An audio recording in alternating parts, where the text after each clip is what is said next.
Good evening, ladies and gentlemen. I want to thank all of you for coming to tonight's meeting of the Board of Trustees for February the 26th, 2019. Apologize for our delay. We were having a conversation in executive session and we wanted to complete it in its entirety before we came out.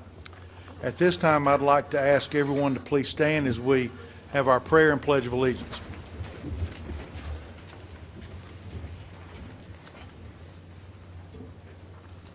We'll open with the prayer first. Let us pray. Dear Lord, please be with this school district and the administration and other individuals here tonight as we work to guide with wisdom and common purpose the advancement of public education by promoting student learning, protecting school safety, and serving as positive leaders for our community. In your name we pray. Amen. Amen. This evening, leading us in our Pledge of Allegiance is Catherine DeYoung, who is the student body president at Northwood Middle School. Catherine is also the president of the National Junior Honor Society at the school and is already publicly committed to enroll in Clemson University upon her graduation. She would like to become a surgical oncologist. So good luck to you, and Catherine, the floor is yours. Attention, salute, pledge. I pledge allegiance to the flag of the United States of America and to the republic for which it stands, one nation, under God, indivisible, with liberty and justice for all. And now for a moment of silence.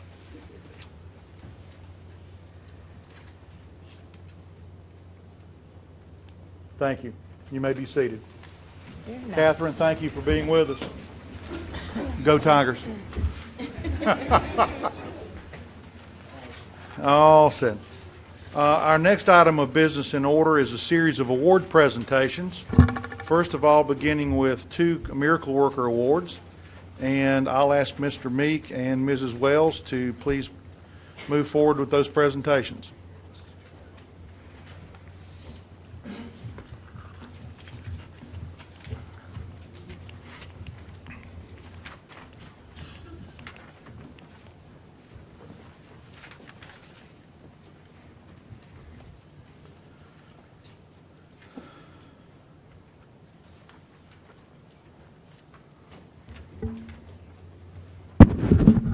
Good evening.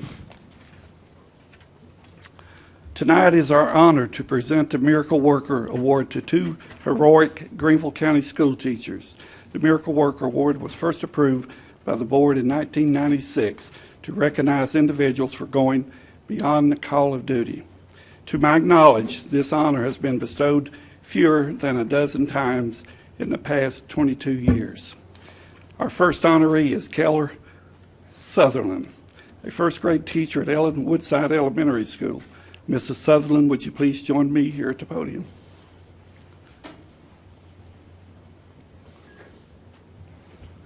Thank you. On February the 6th, 2019, Ms. Sutherland was driving home from school and noticed one of her former students, Cameron Simonsick, riding his bicycle on a busy road. Mrs. Sutherland's instinct told her that something was not right, and she turned her car around to check on Cameron. The video you're about to see tells the story much better than I can. Oh, you got to do this? You got to do everything. Hey, look at the board for our word of the day. Do you see what I wrote? You want me to read it?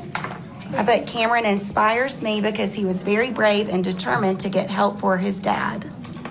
Isn't that cool? So I used you for our sentence today. What happened this week that has made you a hero? My dad got sick, and I went to get help at the neighbors, and neither of the neighbors were home.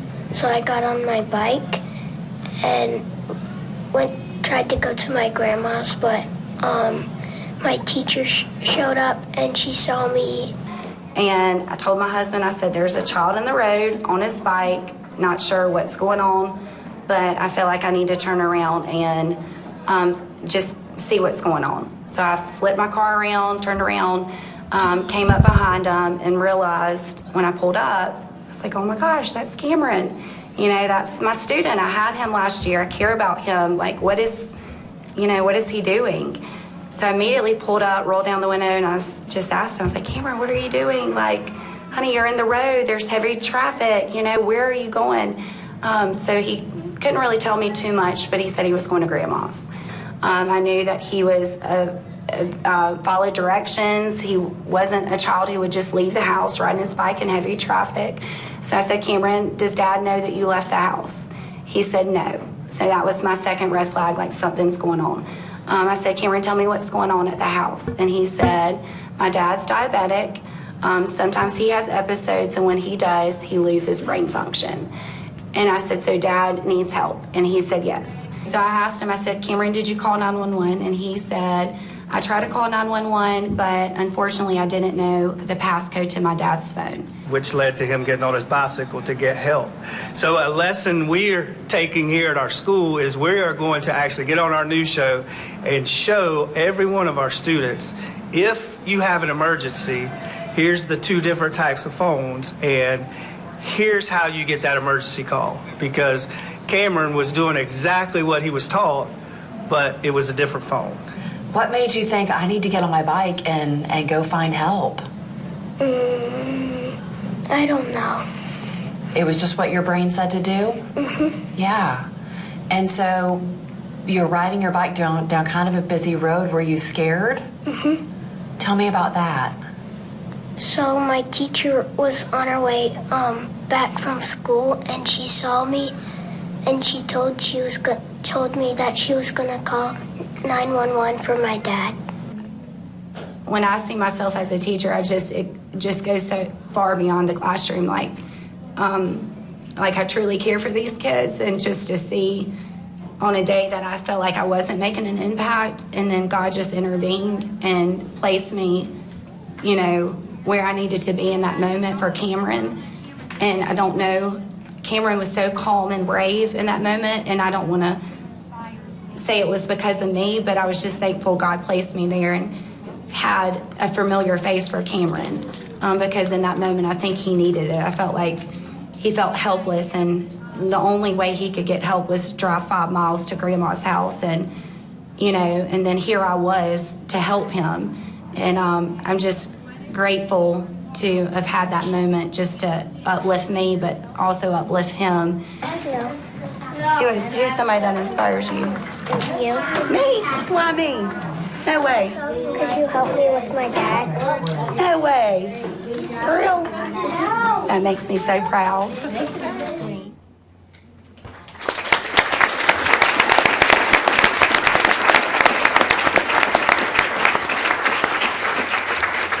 Although we're here to honor Miss Sutherland, I think we need to give Cameron his own applause. Good job, Cameron.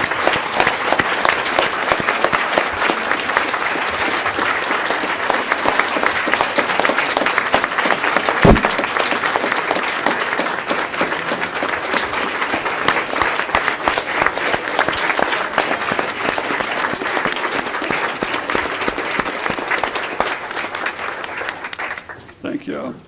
Mrs. Sutherland demonstrated insight and caring and took decisive action that saved a life and a family.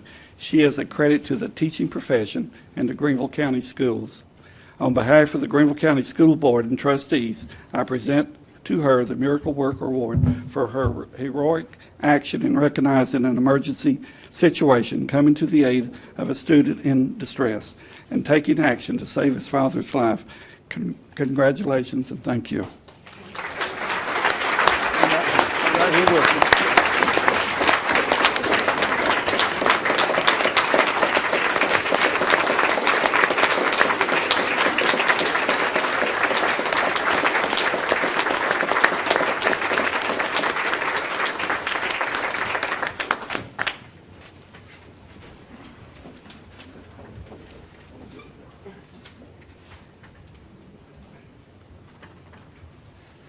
Okay. Ms. Sutherland and Cameron both have guests here tonight. Let me introduce those if I could. Cameron's parents, Drew and Jenny Simonik, and his grandparents, Debbie and Howard DeMore, as well as Ellen Woodside Principal Sean McCain is here. Y'all want to stand up? get recognized.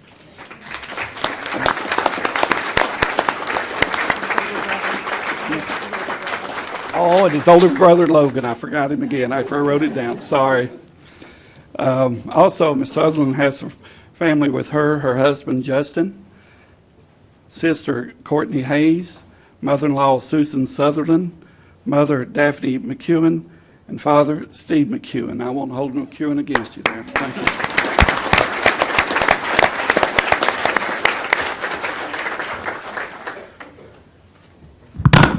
Well, it was a month for heroes. A few days after this event, on February 11th, Plain Elementary School second grade teacher Tina Hamilton was approached by one of her students in the lunchroom. Dorian Diaz was not able to communicate that morning, but the 35-year veteran teacher quickly discerned what was wrong. We have another video to tell the rest of the story.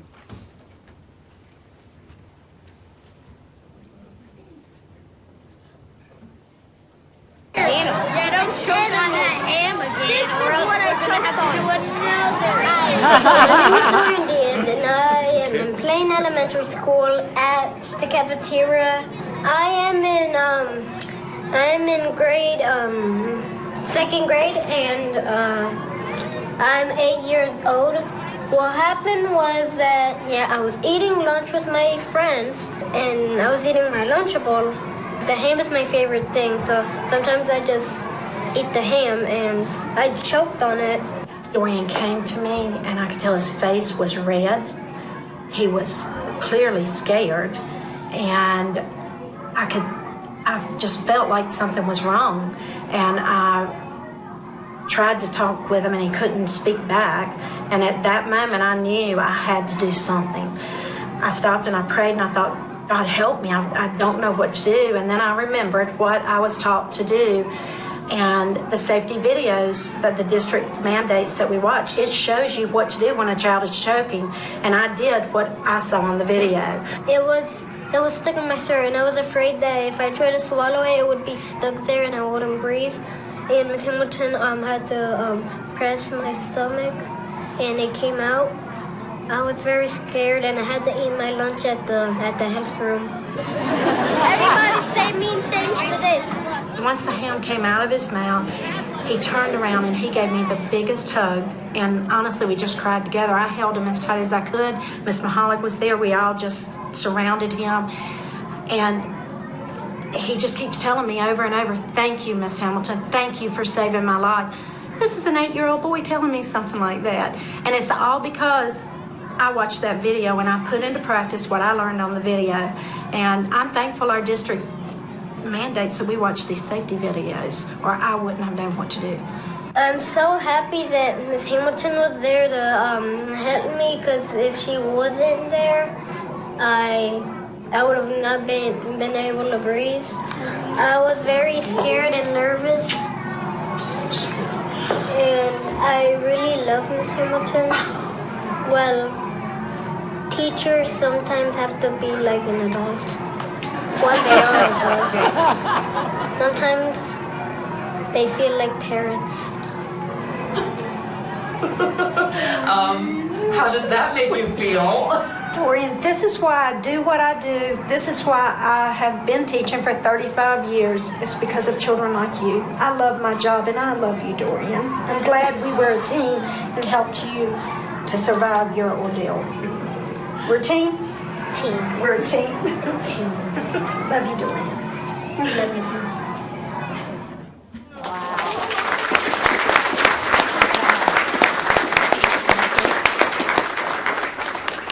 So Ms. Hamilton remained calm. She recalled her training. She acted quickly to save her student's life. So as much as our employees gripe about those videos, we can say this was not a paid endorsement for the safety videos. She said that of her own free will, and we're so glad. So tonight we have her here, and with you we have, Dorian, you brought somebody with you as well, right? Did you bring Mom? And your baby sister. Awesome. Now what about your principal? Did she come too?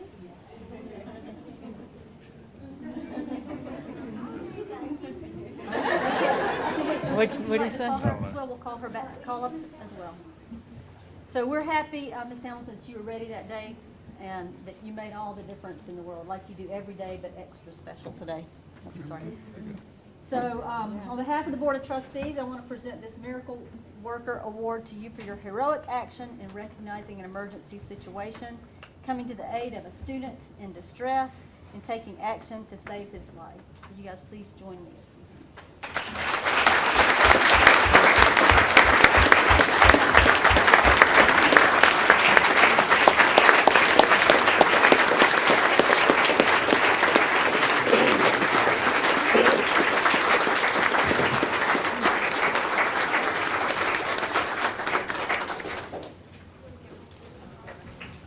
Why don't you get one with just the principal, the teacher, and the student?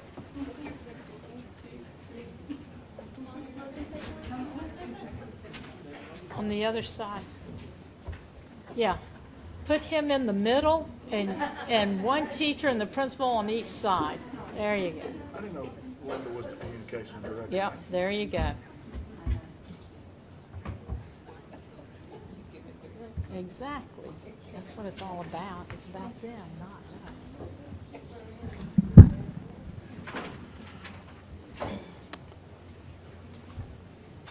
Our third recognition this evening does not come with a video, nor does it have a sweet child making us all feel great about our day. Well, never mind. But we would like to recognize this evening one of our own for some accomplishments that's been performed in our services as board members. Each year, the South Carolina School Board Association recognizes members of our profession in our boardsmanship training. And this past weekend, while at a high school wrestling match with one of her foster kids, Mrs. Grayson was recognized as a Level 6 recipient, which is the highest honor that a school board member can receive in the state of South Carolina. So we felt it only fitting that tonight we bring this award back to her and recognize her for her service and thank her so very much for everything that she does. So on behalf of the South Carolina School Board Association, Mrs. Wells, who is one of our regional directors, and myself, we'd like to recognize Mrs. Grayson. So Joy, please join us here, please.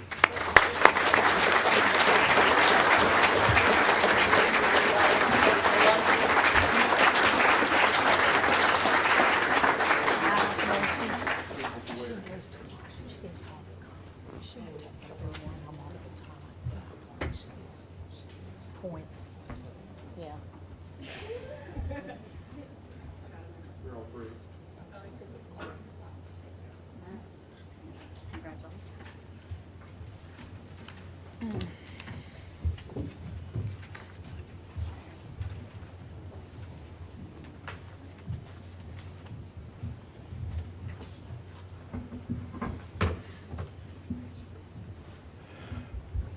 Before we move forward in the action items this evening, Mrs. Goodwin Caldwell has asked for a moment of personal privilege.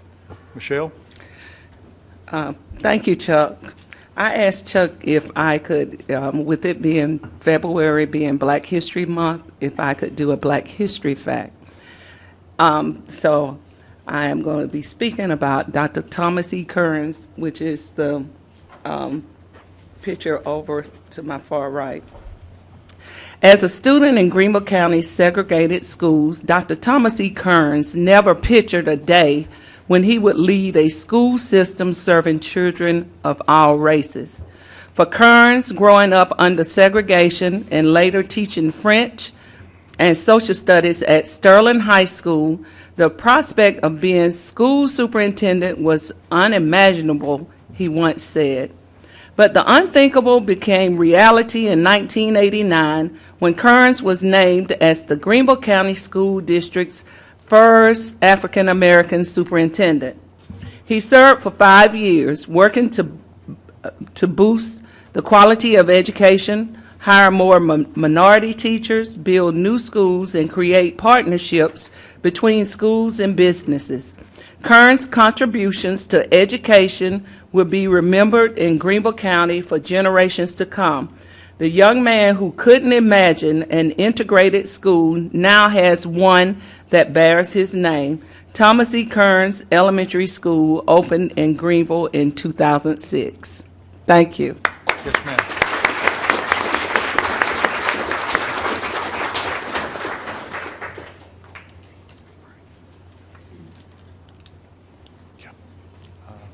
We're going to recognize the Board's Council.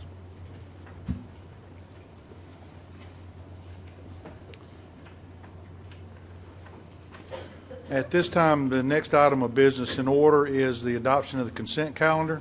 Motion to approve. Second. We have a motion to approve, properly made and duly seconded. Any discussion? Hear none. All those in favor say aye. Aye. All opposed? Motion carries. Dr. Royster, I think you have some folks you'd like to recognize this evening. I do. We have some newly appointed individuals. They actually were appointed at a special call meeting earlier this month, but they're with us here tonight. So I'd like to take a couple of minutes to recognize first our newest appointee to a district leadership role, Eric Williams. I believe he's back there.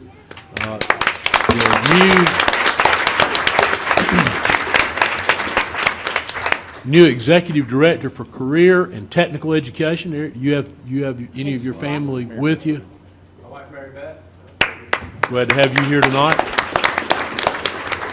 Eric is already well known, I think, to most all of you. He's done an excellent job in the leadership roles that he's had at Wade Hampton High School and prior to that at Riverside Middle, and we look forward to the leadership that he brings to this new challenge in guiding our career and technical programs at the district level.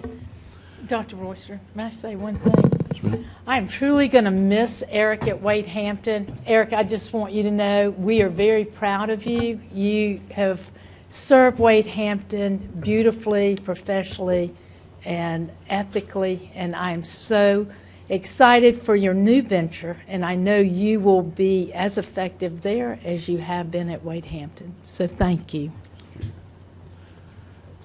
We have coming into the district two experienced principals. I'd like to introduce them now. Rhonda Simmons, who is coming to us from the Orangeburg School District. Rhonda, welcome. Do you have anyone with you tonight? My husband, Douglas Simmons. Welcome to you. We look forward to you bringing the same kind of energy and leadership that we know that you brought to your current school to Thomas E. Kearns.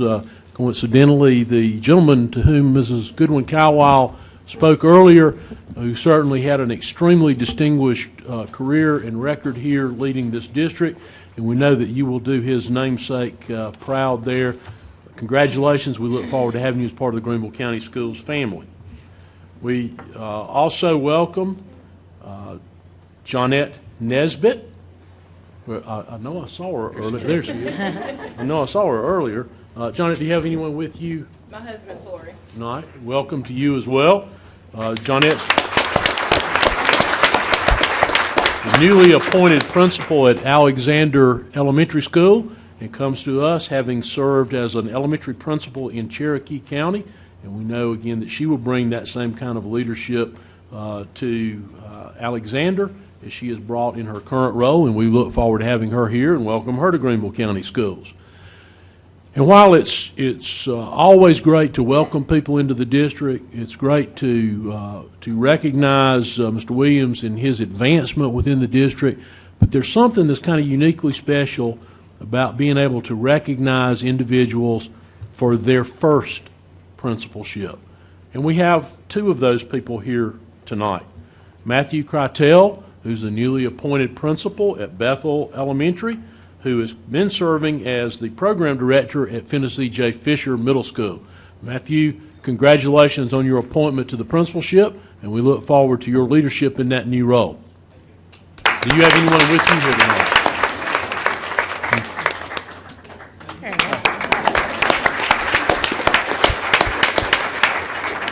And we also have, I believe she was able to make it tonight, Leah Stafford. I see her back there now. And Leah, you have.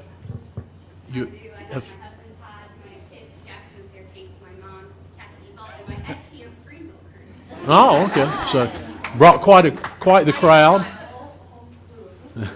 So the newly appointed principal at Skyland Elementary, serving now a school where I believe perhaps your children attend that school, and you're already in that community. So we look forward to having you in that new role. And many of you will recognize her name and her face because she was recently named the South Carolina Elementary Assistant Principal of the Year for the state. So, congratulations on both your appointment and your well-deserved recognition.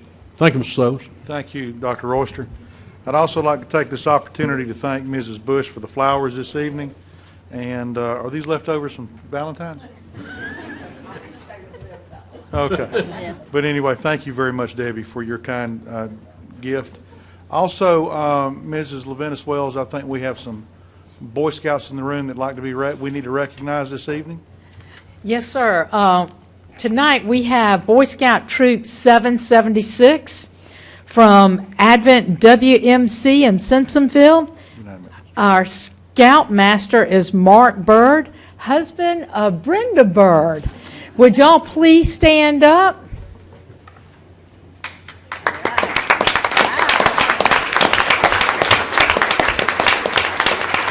Also, Mr. Sailors, I would like to address Ms. Wells because her son has been through, both of them have been through, and they have received their Eagle, and they are fantastic. So, Ms. Wells, you have something to add? Yeah, because I was a Scout mom and I'm still a merit badge counselor. If you do not get enough substance out of the meeting tonight and you want to talk about any specific issue related to schools, I'm always available after the board meeting, and I've had some lively conversations before with with Boy Scouts about the board meetings. So, and we'll be done at 11 o'clock.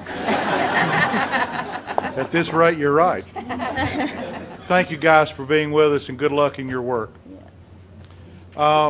Before we get into I'm going to say nuts and bolts of tonight's agenda, I know there's a number of you that probably would not like to sit here and listen to some of this since we have younger kids in the audience. So we're going to take a couple of minutes of a break, and if you'd like to excuse yourself, you're welcome to. If not, everyone's welcome to stay. No, you can sit your ass right there.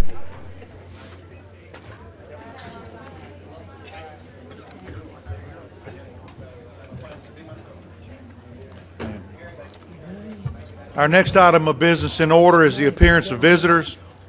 This evening we have one member of the community that is signed up to speak, Mr. Bob Davis. Bob, I think you know the rules, so if with your indulgence I'm not going to read them. I'm going to ask that you please follow them as you have in the past. The microphone is yours for the 3-minute period of time, and thank you for being here. 3 minutes, as always. 3 minutes, Bob. Pardon me? 3 minutes. I thought it used to be 6. No, man, no, sir. Used to be. Used to be. Well, anyway, I'm glad I'm here tonight. The story of the little boy almost choking reminds me of the urgency and the necessity of getting a greater message across to not only our young people, but everyone. You know, in the Bible it says that you're to speak the truth in love to folks. And the truth in love is not well known today, especially with Donald Trump as president.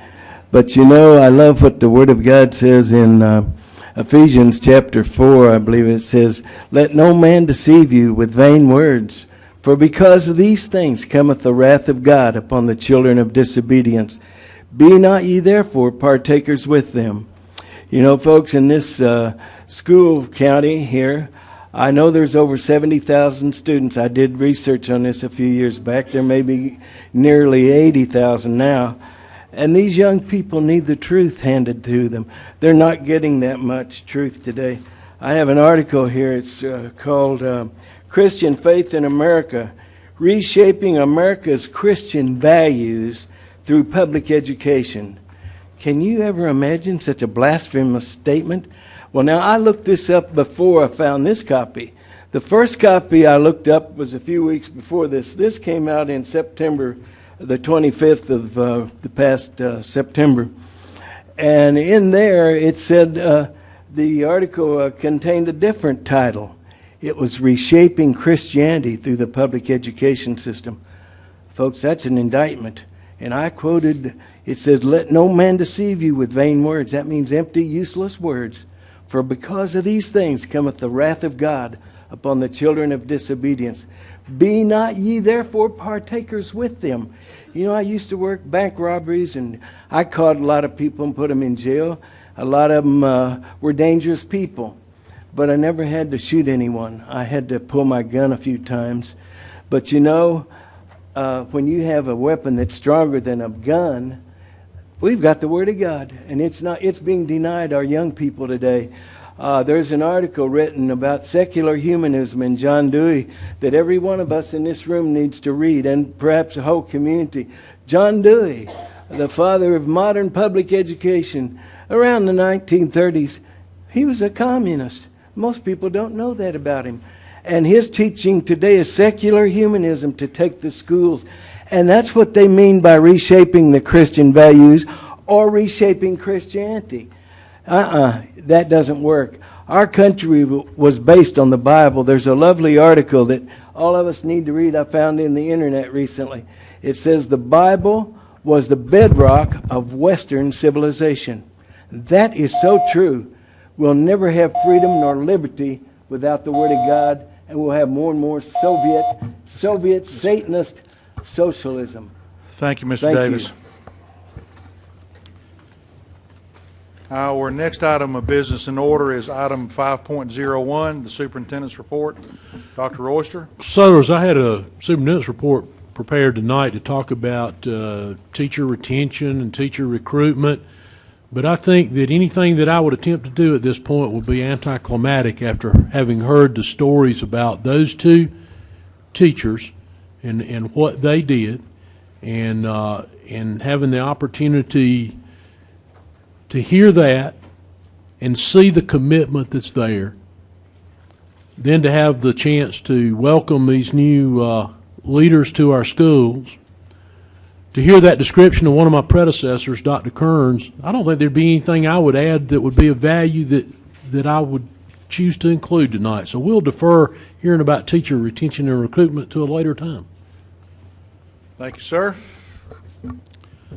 We'll now move into the action items for tonight's agenda, beginning with item 6.01, innovative course approvals.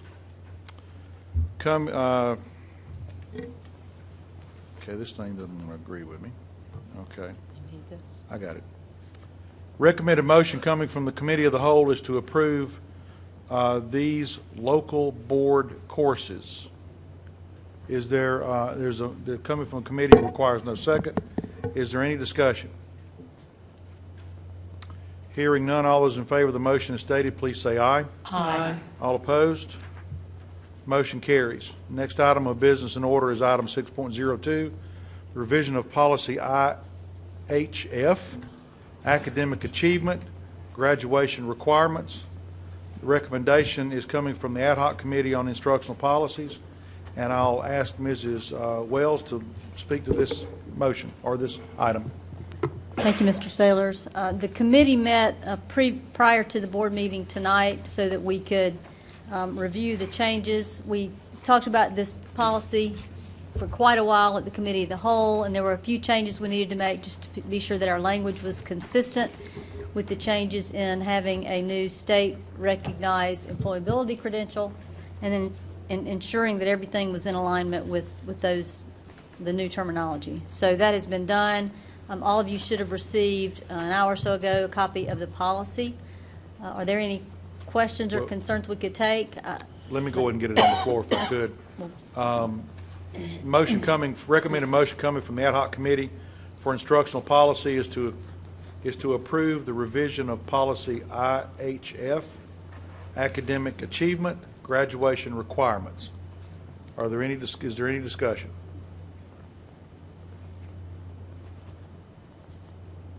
Hearing none, all those in favor of the motion as stated, please say aye. Aye. All opposed? Motion carries. Mr. Chairman? Yes, ma'am. If I may, I had another motion to make pertaining to the previous question. Yes, ma'am. Wait a minute. I'm sorry. I may be wrong. Doug, can she make a motion related to, The agenda item. it's got to be an agenda item. We can't, even if it's connected to an agenda item. I believe this one's connected to the agenda item, so as I understand it, would be okay. But I think we should listen to it and see for the agenda. Okay. Go ahead, Chris. Okay. As a part of the discussion, we realize that there's one section that is important for us to reconsider after it is first implemented, and that is the scale for the Latin designations. And the reason we think that we should evaluate that at the first year of implementation. I'm sorry to interrupt, but you need to make a motion and then speak to it. You're speaking to it in advance. Okay, I'm sorry. Okay. The motion is before you, hopefully at your table, and I'm sorry I failed to read it aloud. The motion is to evaluate the Latin honors designation ranges after the first year of implementation due to the change in the uniform grading scale. I have a motion. Is there a second? Thank you.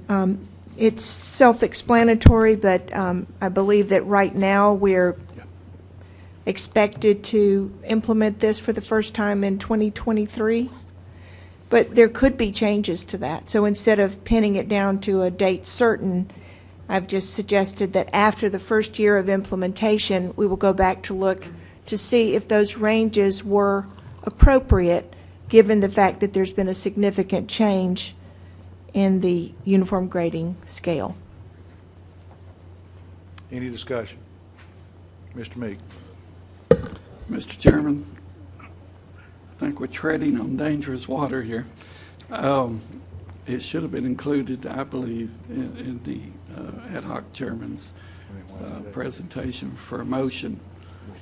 And although I don't disagree with the motion, I disagree with the way it's been presented. Mr. Chairman? Yes, ma'am. If I could explain, it may or may not make you feel any better about it, but we talked about the fact that we did not want specifically to include this in the policy language itself. So, Mr. Chairman, yes, ma'am, recommended that at the time, just to keep it simple, to make a separate motion because we didn't really think it belonged in this policy, but it just goes on record that we are going to review that section of the policy at the first year of implementation. Mr. Chairman, I'd ask you to get our parliamentarian's opinion, and I'll go with whatever he says tonight. Ooh. Although I may think he's wrong. No, well, and for clarification, we did have a conversation when Dr. O'Connor came to me to ask before we put it on the floor. So, Doug. I think it arises, the intent with the discussion of the committee is it arises out of that item. To be candid, I was under the impression that it would be part of the motion for that item, separate from the policy, but part of the motion. If the chair agrees, given that it's prospective in nature down the road, I believe it complies with any notice that's required under FOIA and Robert's rules. Okay. Mr. Meek, does that answer your question? That answers my question, and I will vote for it, although I think what he says is probably right, with the exception that the motion is not coming from the committee chair. It's coming from an individual on the committee. I agree with that. And so, our rules are that it will go through the committee of the whole, not come directly to the board. That's the only reason that we allow that. So I made a deal, and I'm going to stick with it. Ms. Wells, you look like you've got a question. Well, I think the agenda item is appropriate, and I think once it's in the boardroom, any board member can make a motion with regard to an agenda item. In terms of action rights. Mr. Webb has given us his legal opinion as both attorney and parliamentarian. Okay. It's answered the questions on the table. Are there any other questions related to this action item? Well, as chairman, let me just say we had that conversation, and so the consensus appeared to be in the room that we were okay we understood Dr. O'Connor's concern with wanting to be sure that we looked at how the change in the uniform grading policy was going to cause our averages to be adjusted upward over time. And so we were okay with the motion. We sort of ran out of time, so we thought what we understood is that it would be appropriate for a single board member to make this motion and bring it, but the consensus of the committee, even though we didn't take action, was supportive of Dr. O'Connor's motion. And I believe, though my computer's having difficulty right now, by unanimous consent, as long as 2/3 of the board members are present, an item can be added. And so under our policy, if through unanimous consent of those here this evening, it can be added. Because it's prospective in nature, it meets state law for as the Freedom of Information Act. So through unanimous consent, it can be added. Okay. Well, there's a motion on the floor, so do we need to seek unanimous consent first and then revisit the motion, or is the motion? Yes, sir. Okay, so Dr. O'Connor has asked that an item be placed on the agenda, or an action item be placed on the agenda for tonight's meeting. Is there any objection? Hearing none, we have unanimous consent. There's a motion on the floor for consideration. Any other discussion? Hearing none, all those in favor of the motion as stated, please say aye. Aye. All opposed? Motion carries. Our next item on the agenda is item 6.03, the renewal for the charter application of Langston Charter Middle School. Recommendation coming from the Committee of the Whole is to approve the renewal of the charter contract for Langston Charter Middle School. This requires no second. Is there any discussion? Hearing none, all those in favor of the motion as stated, please say aye. Aye. All opposed, motion carried. The next item of business in order is item 6.04, 6.04, the proposed cell tower on Berea High School property. Recommendation coming from the Committee of the Whole, which requires no second, is to allow Milestone Communication to investigate and evaluate this site for a monopole communications tower. Any discussion? Mr. Lewis. Just a clarifying question, because the process gets me every time. So what we are doing tonight is giving them permission to conduct a study, and then they will be going into the community, and then, am I correct, they will be coming back to us if they decide to make a recommendation to build a tower. And so there will be a second vote that the board would take at that point. Yes, sir. They'll go through the entire process, including involvement in the community, public meetings, any zoning clearances that they have to receive or other local governmental permissions. And when and if they determine it's a suitable site that meets the approval of all those other bodies, at that point they will return to you through the administration and request your approval to move forward with the final product, so to speak, the final approval. Thank you. Yes, sir. Any other questions? Hearing none, all those in favor of the motion as stated, please say aye. Aye. All opposed? Motion carries. Next item of business in order is item 6.05, the proposed master audit plan for the 2019 calendar year.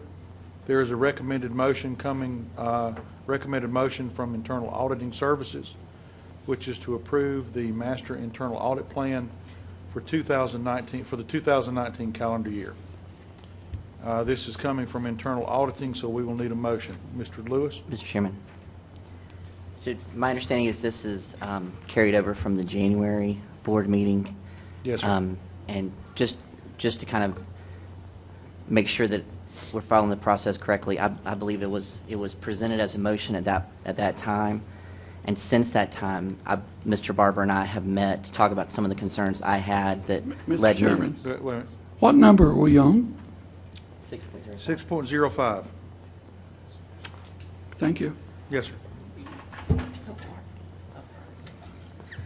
Since the last time that we met, Mr. Barber and I have gone through some recommendations, and I believe that the document that's on board docs is a revised version of his master audit plan.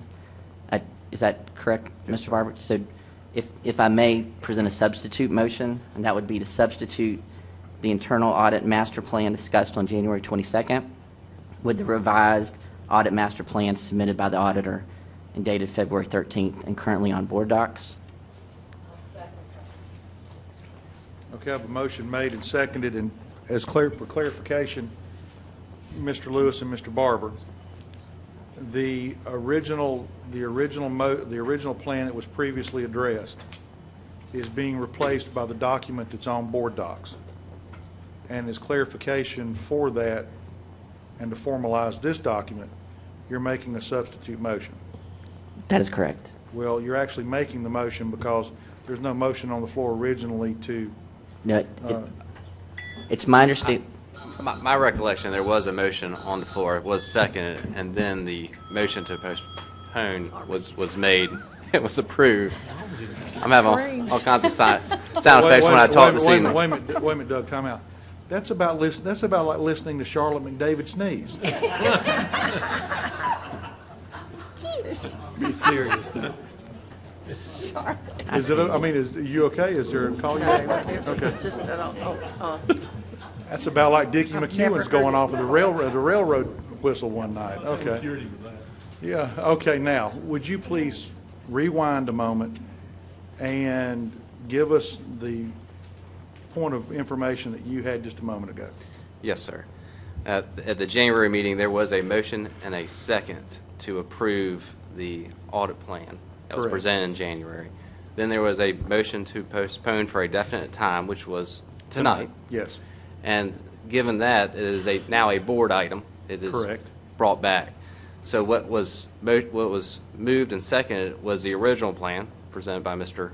Barber and his office. And so I think Mr. Lewis is correct that it would need to be a substitute motion to now have the February, I think it was dated February 13th, as a substitute for that January plan Okay. version. So we have a motion properly made, Second. and it was seconded early, but thank you. Any discussion related to the substitute motion? Mr. Meek. My memory is not as good as it used to be since I had a birthday, but that's just so y'all know I had a birthday. But anyway, So did Crystal. That's okay. And Crystal had one too.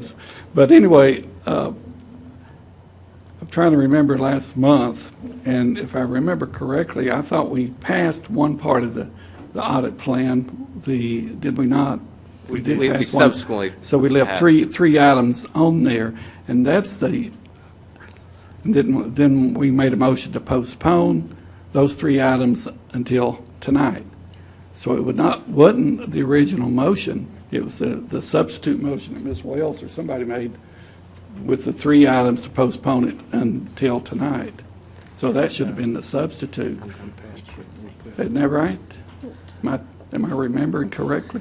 Well, and I believe we left that item, came back to it, ended up passing one item off the master plan. The 130-day That's right. student count.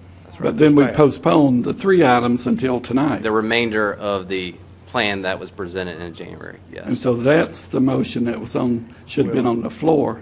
Well, that was is the 3 items that was left. That's my confusion, is if it was passed forward, okay, then a motion to approve that one as it was passed forward would be in order. Then the substitute motion would be over and above that. We do not have a motion on the floor right now to approve what was passed from us to us in January. Mr. Chairman, we should have, because we postponed that motion with the 3. I don't remember the exact detail, but my understanding at that time was that we were going to postpone those 3 items that was left, and that was the motion that we should be looking at tonight. Well, that would be the starting point. You're correct. Yes, and then my good friend here did a substitute motion, so that would be correct if we started with the 3. I think, my opinion, but I'm no parliamentarian. That's correct. The 3 that remain in the original plan have now been would be substituted by this motion. Yeah. Just the way we're getting there. Okay. I think you're right. Okay, then we're fine. I just don't want 2 days from now to get a phone call and say that we took an illegal action, okay? Especially with members of the news media in the room, too. Okay. So we have a motion made and seconded. Any discussion on the motion? Mr. Lewis and then Mr. Meade. Thank you, Mr. Chairman. Mr. Barber, can we just talk a little bit about the plan here? So just to remove any confusion. So this new plan includes several things, and I just want you to make sure you have an opportunity to talk through them since we didn't get a chance to talk about them last month. Right, and this plan also has one additional item, the student Chromebooks. And this year's plan includes allocations of 800 audit hours for special requested audit projects, 2,000 audit hours for the completion of prior projects, 3,575 audit hours for the 2019 audit plan and follow-up. This year's plan consists of 5 areas of concentration: student activity funds, which is an internal auditing charter requirement; the warehouse physical inventory, which is an administrative and external auditor; support of the comprehensive annual financial report; the EFA student classification, which is an administrative request; the extended day programs, which is an internal audit and administrative request; and student Chromebooks, which is a board member request. We are budgeting a deficit of nearly 1,900 audit hours attributed to the 2019 internal audit plan based on our current staffing level. And again, we're presenting this audit plan for your approval. This concludes my presentation of this item, Mr. Chairman. Be happy to answer any questions. So, Mr. Barber, if we could just go back to a couple of those because I didn't write the numbers down as quickly as I would have liked to. So go through the number of hours. So this includes how many hours of existing projects that need to be completed? Well, 800 hours for the special requested audit projects. Okay. And that's, we allocated an allocation of hours for any special projects that may come from the administration or the district's legal counsel. 2,000 hours for the completion of existing projects that were already previously approved. Okay. And 3,575 audit hours attributed to the 2019 audit plan and follow-up. Okay. And so in total, that puts you at 1,900 audit hours above your current staffing levels? That's correct. And I know there is currently an opening in your office. Is that correct? That's correct. So are you 1,900 hours over if that position was filled, or? No, at our current level of 3 employees. Okay, so if that position that currently and it would be reduced.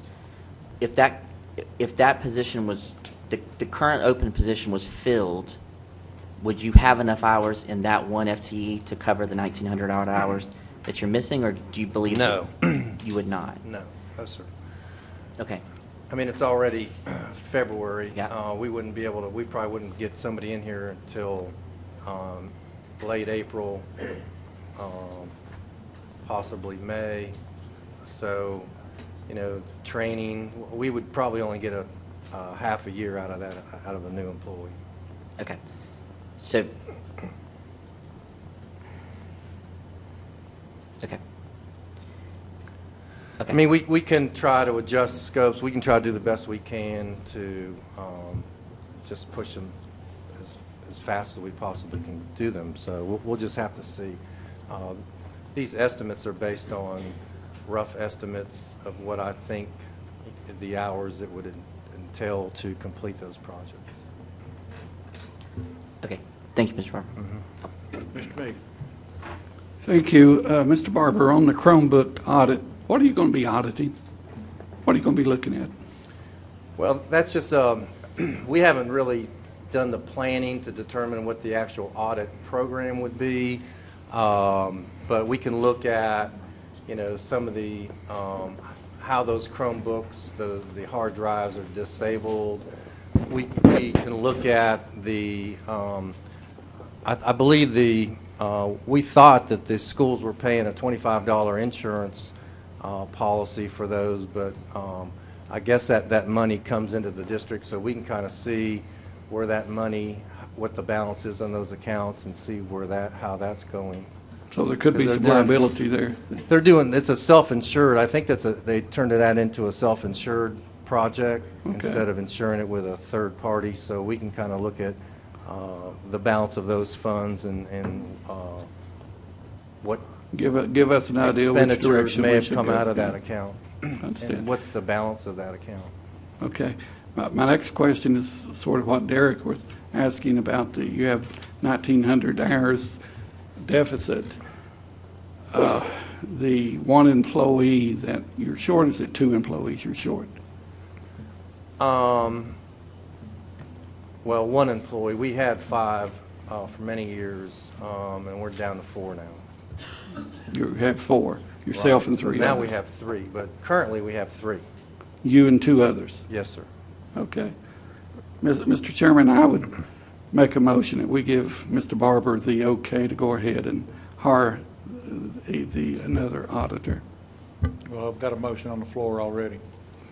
So can we? I don't know if Mr. Webb or will let me put that in there. Well, I have to have unanimous consent. Given that there's still a motion discussion, you could amend that I know, that's why I'm asking you ahead of time.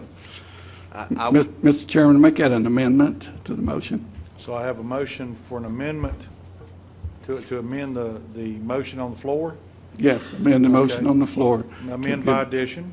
Yes, give Mr. Barber the okay to go ahead Okay, is there and hire a that second? 4th person. Is there a second to the motion? Second. Okay. Motion made and duly seconded. Any discussion on the motion as amended? You mean on the amendment? On the amendment. On the amendment. Go ahead. You want to speak to it, Mr. Meek? No, I'm just thinking, that it's been several months that he hasn't had a full staff, and with the addition of the Chromebooks audit, he's already going to be down 1,900 hours, and we just heard him saying that, it's going to be probably the end of this year before he would be able to get his other auditor up to speed so he can start out next year really getting auditing. So I think it's very justified for us to go ahead and give him the okay to do that. Okay. Mrs. Wells? So, this is hard. I'm supportive of the amendment if the audit plan is approved and these hours are required. So I'm trying to figure out how to, I'm going to ask my question. You tell me if it's not on the right motion. The student Chromebook audit was board, a board, which one? We need to discuss the addition to the motion of giving him the authorization to add somebody else.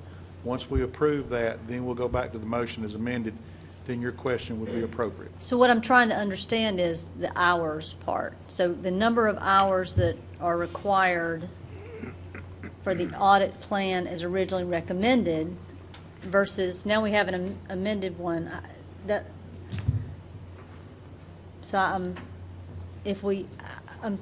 How many hours are part of the audit that was a request from a single board member? Yeah, so that I can understand if I budgeted 800 hours for that project. Okay.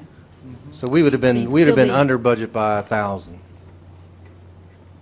or 1,100. You mean you'd be a deficit, needing right. 1,000 man hours? Yes, ma'am. Okay. Okay. Michelle? The calendar year, is it July 1st to June 30th, or is it from January to December 31st? January to December 31st. Okay.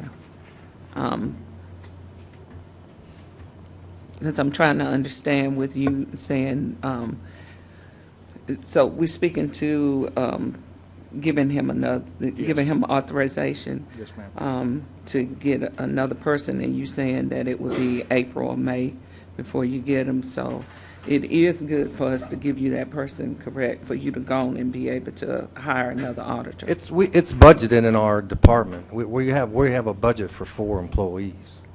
So you can, so why are we making this, why are we making this, this motion if he already has that in his budget? Ma'am? If he already has that in his budget, why are we making this motion? Okay. May I speak to that? Yes, please. If you'll remember, ladies and gentlemen, when we entered into a communications and not an improvement plan, but a action plan for the internal auditing department, we collectively understood, or at least it was the chair's belief that we all understood, that we would not hire the person until Mr. Barber received staff development that he is currently enrolled in. And yes, money does exist in his budget for a 4th employee. Money also exists in his budget to hire outside resources.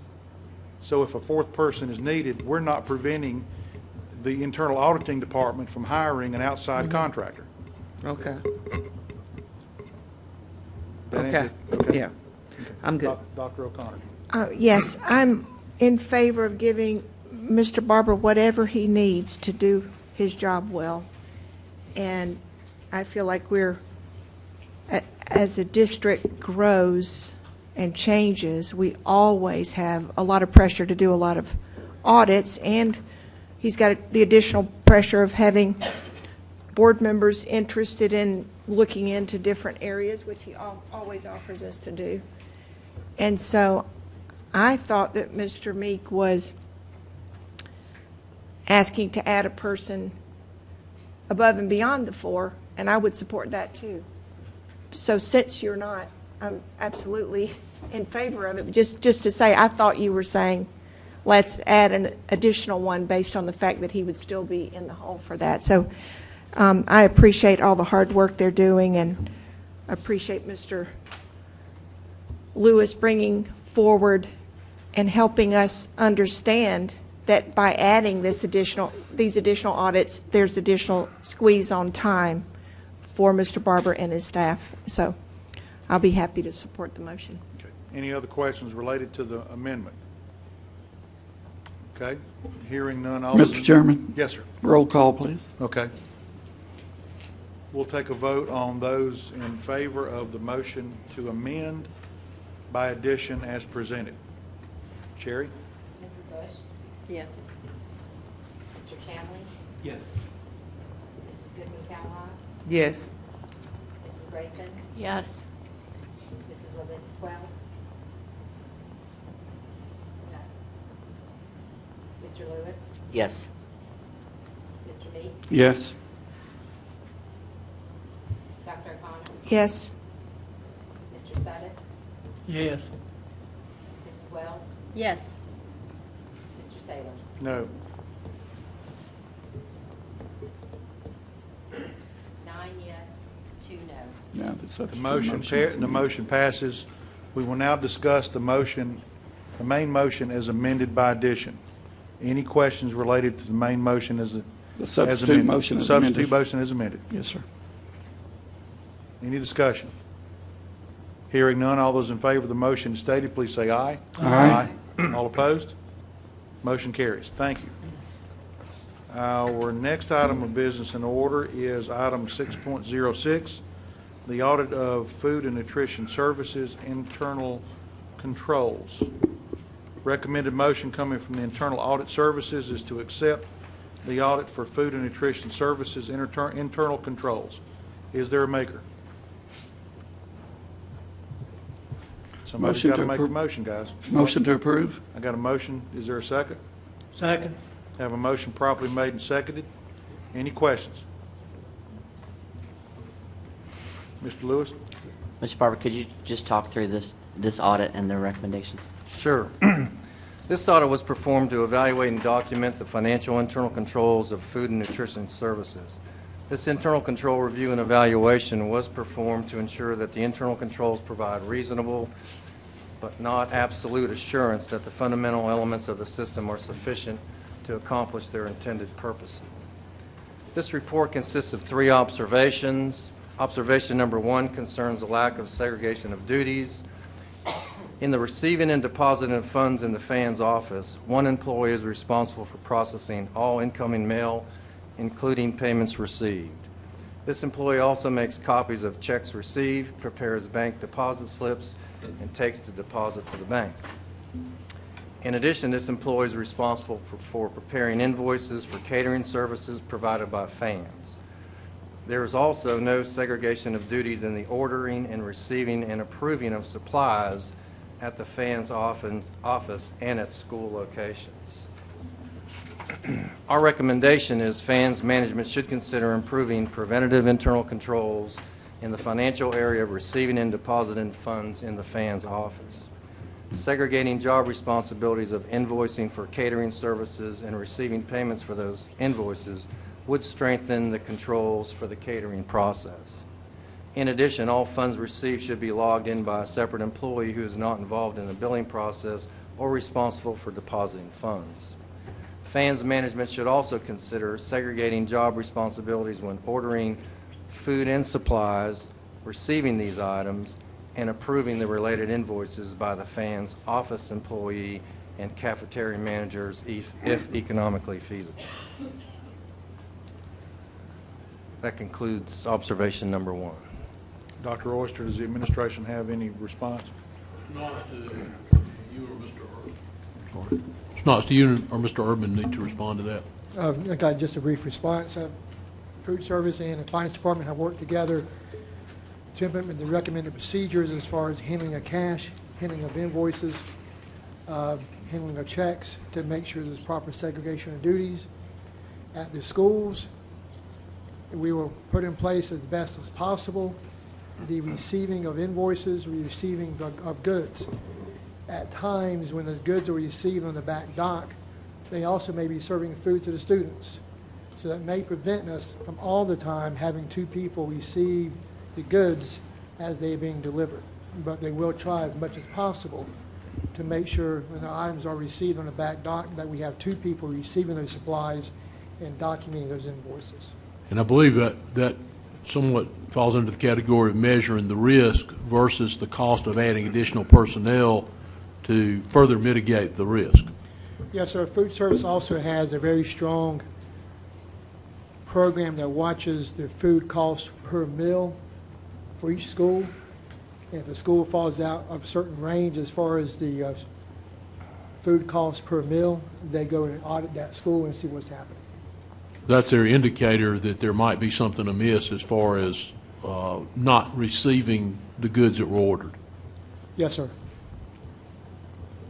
Mr. Barber. Okay, observation number 2 concerns the consistent recognition of revenue and accounts receivable for all revenue sources in accordance with generally accepted accounting principles using the accrual method of accounting. Our recommendation, FANS management should consider improving internal controls by using the accrual method of accounting for transactions of the fresh fruit and vegetable program and the catering services program. Dr. Royce. Mr. Knotts. Those procedures have been put in place. Thank you. Observation number 3 concerns creating a department operating manual. In addition, written job descriptions need updating. Our recommendation, FANS management should consider creating an accounting department operating manual and updating job descriptions annually.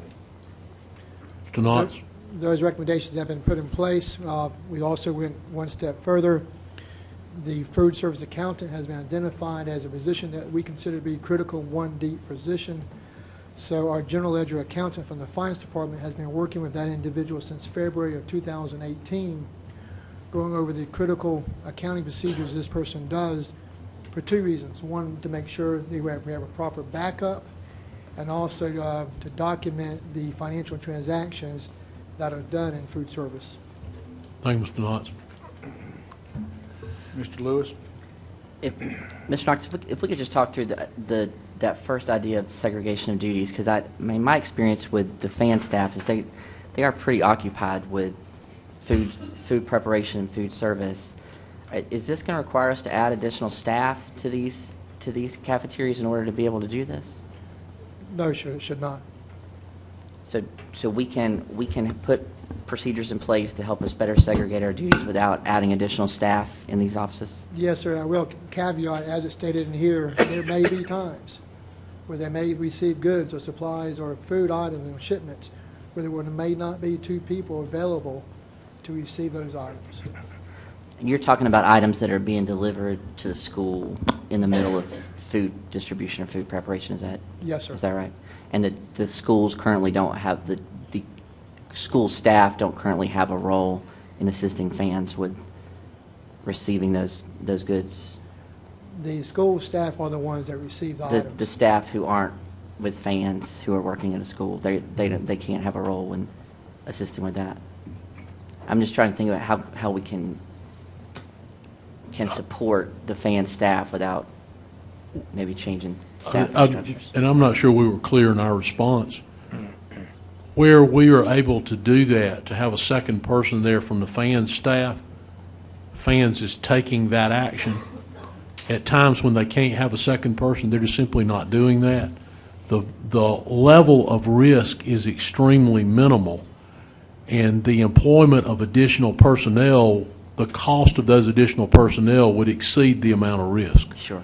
So we quite often will make a business decision that instead of placing more and more controls in place that have a cost to them, when we balance out the additional cost of those controls and that cost outweighs the potential loss, then we don't do it because it's a good business decision to accept the minimal risk as opposed to trying to completely eliminate the risk. Okay. Thank you. Mr. Meek. Thank you. Following up a little bit on what Mr. Lewis was saying, we, or the cafeterias, not I, but receive shipments of goods coming in during lunch break or lunch area or breakfast, or we have no control when they will arrive. Mr. Meek, I'd ask Mr. Urban to speak to that. I think they, as best they can schedule their deliveries for non-preparation time, they probably do that. I'm not sure they have control over all that, though, for a variety of reasons. Mr. Urban? We get, okay, I think we're on. We get up to 500 deliveries a day, so scheduling Per them school? out- No, for district-wide. So we may have 100 Cisco orders in one day and 100 and maybe 20 Marvin's Produce orders, depending on how many times they come. So scheduling exact times with trucks and traffic and, the regular business is just not possible. So you don't try to tell them they can't come from 11 to 1 or anything like that? Now, if we did that, our staff would be there till 5 o'clock at night. There's just no way to physically deliver all those goods. But I think what Mr. Knotts was saying, in most cases, we're able to have at least 2 people check in deliveries. On rare occasions, at 6 o'clock in the morning, when there may be one person there and the truck comes in to deliver produce, maybe that employee's by themselves. In the heat of lunch service, there may be one person available because getting the kids through the lunch line has got to be the priority. Okay. I have another question, but senior wrong here. How do you assure that every student gets the same quantity of food? I'm sorry, repeat that question. How do you assure me that each student gets the same amount of food? So exactly 80,000 students Well, every day get the same exact portion? yeah, how I do mean, you there's assure- federally mandated portions that we have That's to not adhere funny. to. No, there's federally mandated portions that we have to adhere to, and they're in our standardized recipes. Okay, so you do have to give them a certain portion. We do, yes. Okay, thank you. Any other questions? Mrs. Wells? I think I heard this, so I'm going to ask, just to restate it for me.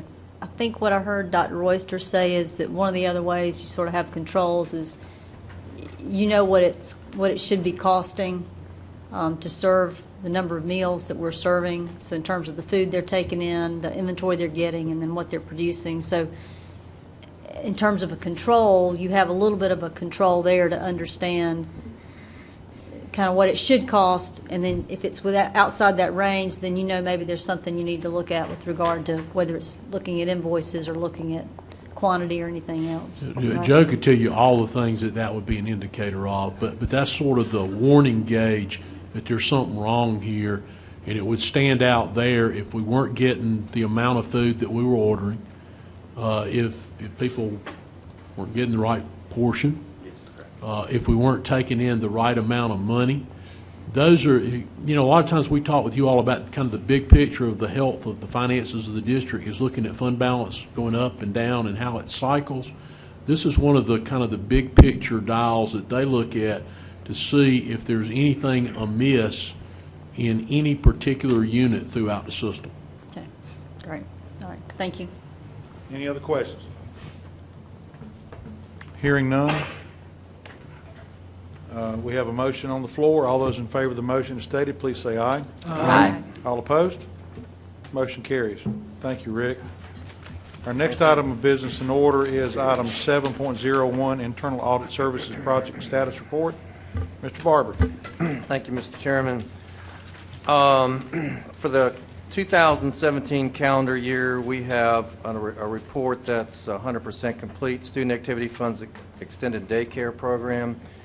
And I understand that we should be getting management's response for that, possibly for next month's board meeting. For the 2018 calendar year, Student Activity Funds Analytical is 99% complete.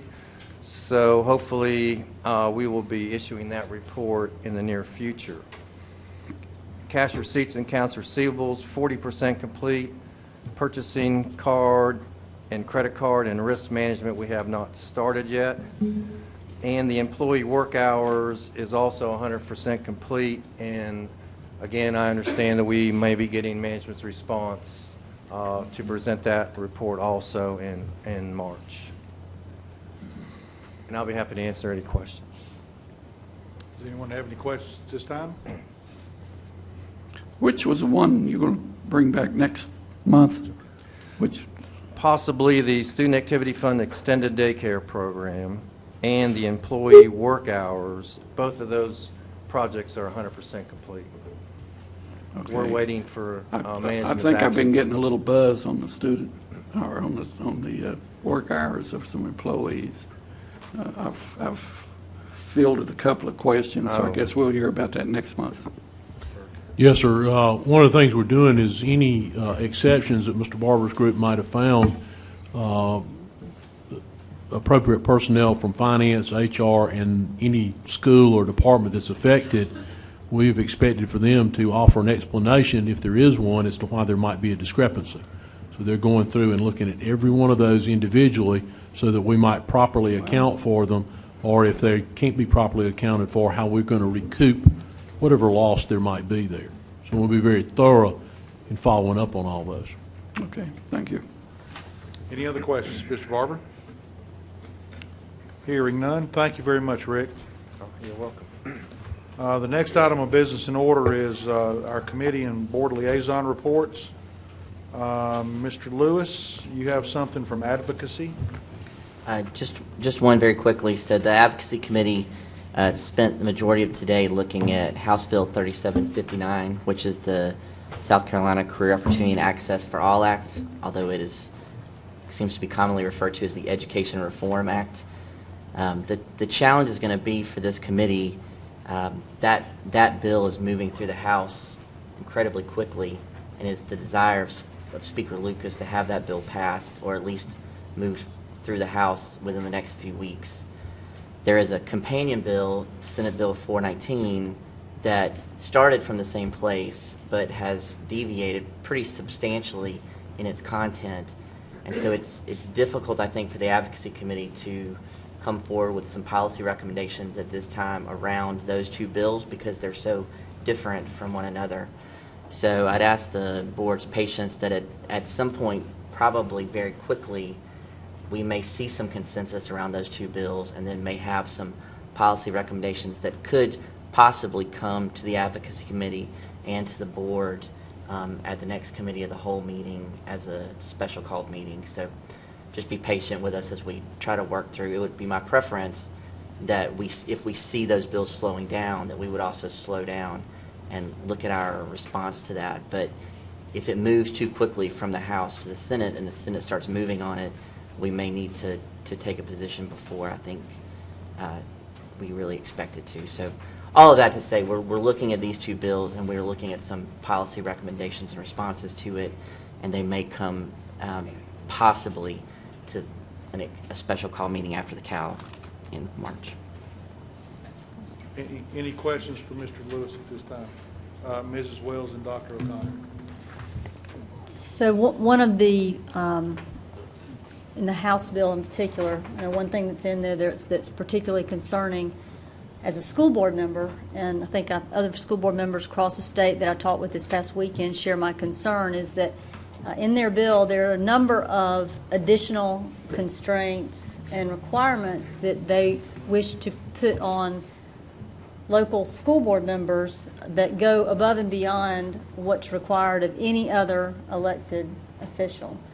So I am glad that you guys are taking your time and really making sure you understand all that, but I would request that if either in your work or in the superintendent or our liaisons, our governmental relations liaison in their work, if there are additional conversations between the administration and any of the legislative delegation, I would appreciate the opportunity to just log and register the concern that I do not believe, and I believe the consensus for the South Carolina School Board Association is that we really shouldn't be putting additional requirements on school board members that are above and beyond what any other elected official has. We have ethics requirements, we have ethics reporting, and so to put additional training and ethics requirements on us, without getting into the whole thing, I think that's just a concern that we have, that's kind of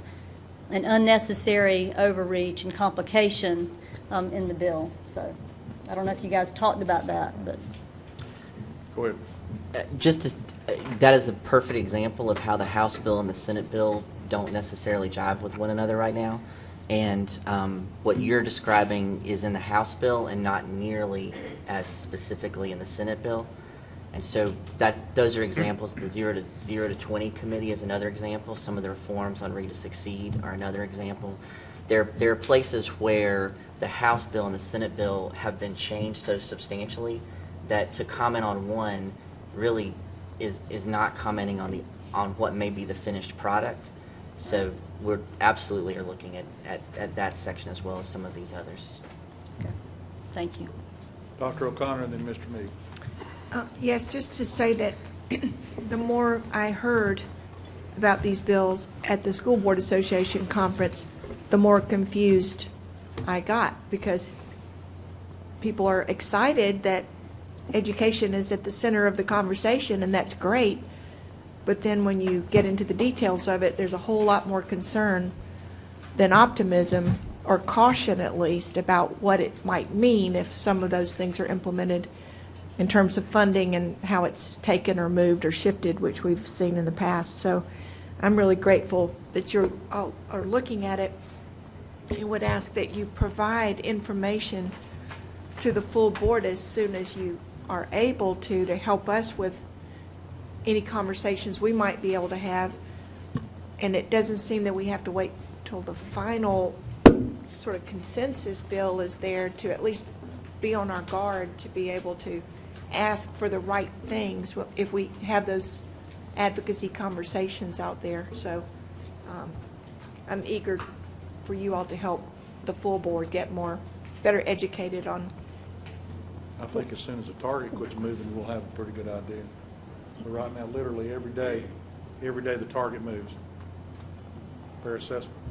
Are we advocating, though, during that movement? Yes, we are. Okay. That's correct. I would like to, if we could, I'd like to point out that Ms. Grayson did speak to the Senate Education Committee Yes, about some of these issues, and if I could, I'd like her to maybe speak just for her own comments. But I do have one other thing from advocacy.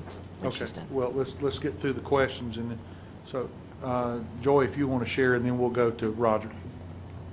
Your day. You want me to do the Senate thing? Yeah. Okay, so right after our last board meeting, the Senate Education K-12 Subcommittee met, and the School Boards Association asked me to go down there at 9 o'clock in the morning to testify. They essentially rewrote the bill while we were sitting there. Debbie and Scott from the School Boards Association, Tony Falk, Anne Marie Green from. I mean, we had board members from across the state, upstate, Midlands, lower part of the state, and we spoke to sections 47 through 53, which are the school board accountability provisions, and they basically stripped it. It went from 14 pages to 4 while we were sitting there, and I have the amendment if y'all want it to read through it.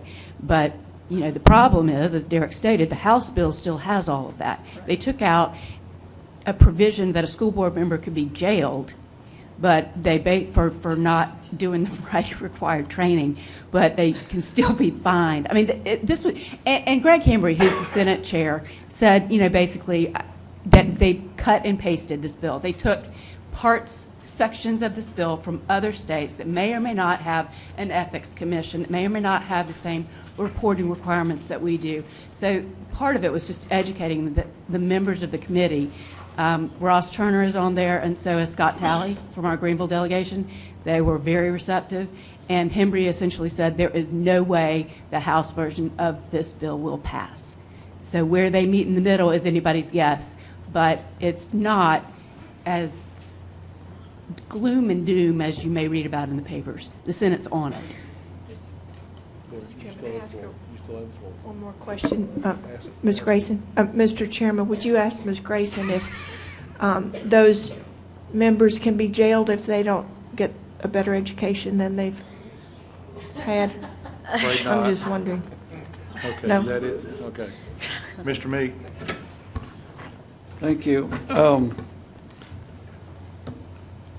What Dr. O'Connor was saying about how fluid it is and to keep you informed, the advocacy chair, Mr. Lewis, we were talking about that earlier, and that's why he's probably going to have a meeting, the committee the whole day, to try to keep the rest of the board informed. And that's one of the problems that I see by having the board, because trying to, before we propose what the Greenville County Board wants to do, we have to get Greenville County Board to vote on it.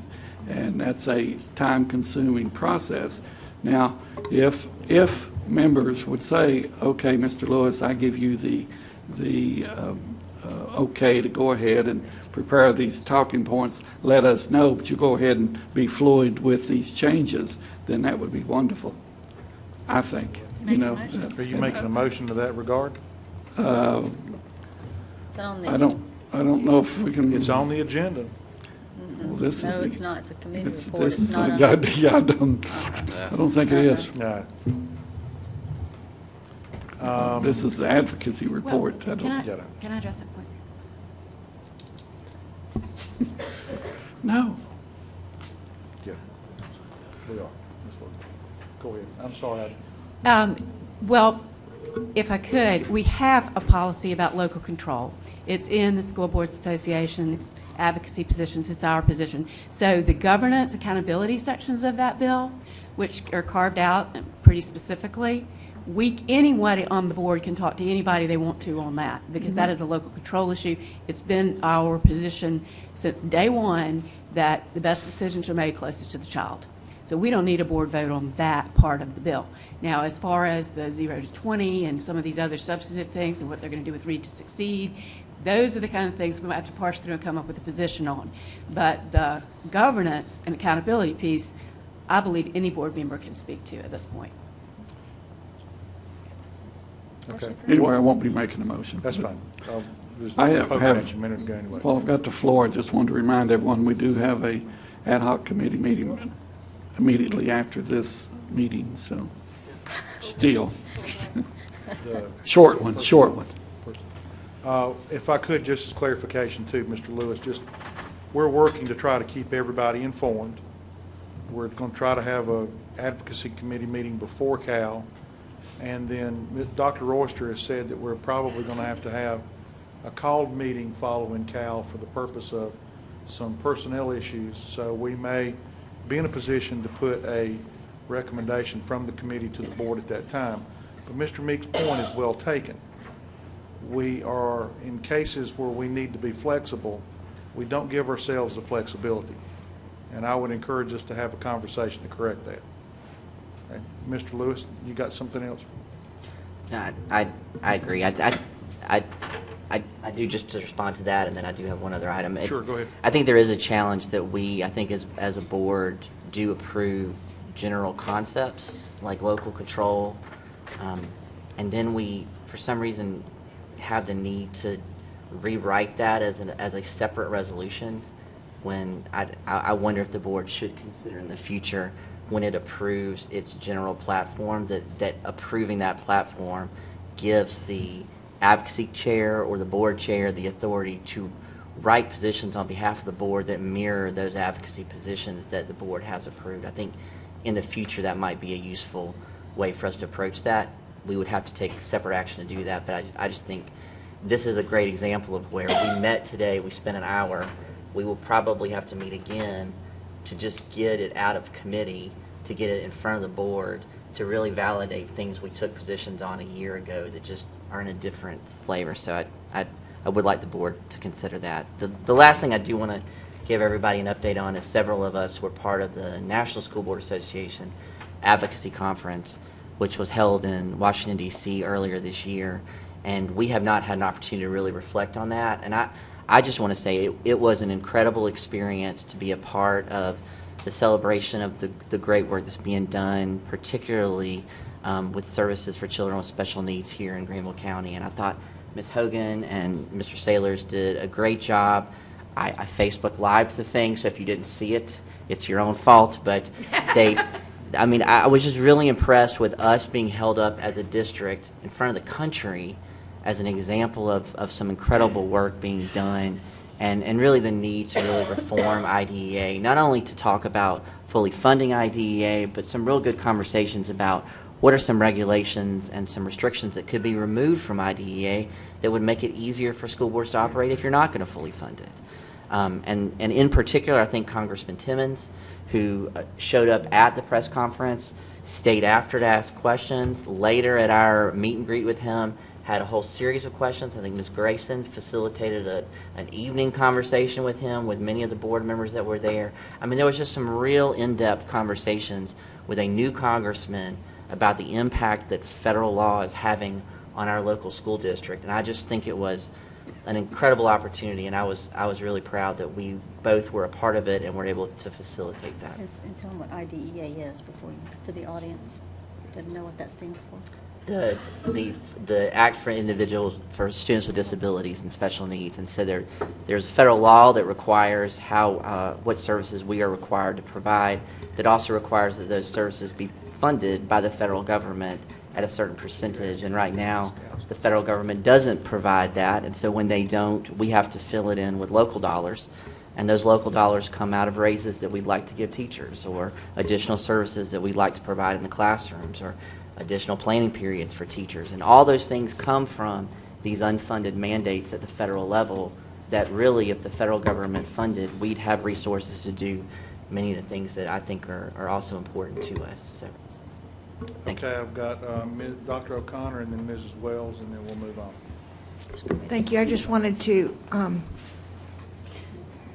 loosely related, commend the fact that Superintendent Spearman at the State School Board Association talked about the fact that finally all of those dangerous older buses had been removed from the state. And so I wanted to give a shout out to Derek and the advocacy folks and this board in that regard too. Even though Greenville wasn't mentioned, I hope that you had that feeling of, wow, here we are with the whole state having removed those buses and are getting them replaced. So congratulations again for that too. Now we need to work on the 1998. Any other questions related to the advocacy report? Thank you, Mr. Lewis. Ms. Wells, do you have something you want to report on this past weekend? Yeah, I just wanted to say that I believe of all the board members that attended. I'm going to say that I probably got the most out of it, and really getting some great information about, understanding how we're going to work with our facilities in particular. We had a lot of great presentations around security of our schools and safety, and we talked about the whole child, so there were some conversations about mental health support and increasing those services to make our schools safer, but also some great presentations on safety and security. And I'd like to give a shout out to Dr. Royster and Mr. Reinhardt, and who else? Who are all our people that were there? We had several people that were there. Wade Shealy, Lieutenant Reinhardt, and Mr. Owens. Yeah, Ken, yeah. Two of whom are in here tonight. Yeah. So Greenville County Schools did 2 or 3 or 4 presentations. 3. Burke and I did one for the board chairs. Derek put the one together on our advocacy work related to safe schools. Burke and I ended up tag teaming that, and along with Mike and Wade chimed in too on that. So that was kind of a team effort, and then the panel discussion that they served on. Yeah. So 3. So we had a great presence there. So I appreciate the time that the administration put into that, and you guys going down and being with us. And I learned that there is something called CPTED that is called Crime Prevention Through Environmental Design, which, Mr. Mills, I may be asking you some questions about how we're designing our new facilities in line with that. But I think there was some great information there. I hope the rest of the board got a lot of great information out of that. And if you have anything in particular you'd like to share with the rest of the board, I would encourage you to send an email out with a link to a presentation that you found particularly helpful. And let's keep that conversation going and that learning going. Thank you. Thank you. We'll now move on to the next item of business, which is the finance reports. Mr. Knotts. I do not have a presentation, but I'm available to answer any questions. Mr. Meek, do you have any questions? Of course. How is the revenue coming in? Taxes. Through December, we're still about 0.75% behind. Looking at February, we're about 0.6% ahead, same time prior years. So it's looking good. Thank you. Any other questions of Mr. Knotts? Hearing none, Mr. Meek, would you like to make a motion? Motion to adjourn. I have a motion to adjourn properly made and seconded. Again, as a reminder, those that are serving on the newly formed ad hoc committee, there's a brief meeting following this. All those in favor say aye. Aye. All opposed? We're now adjourned. Thank you.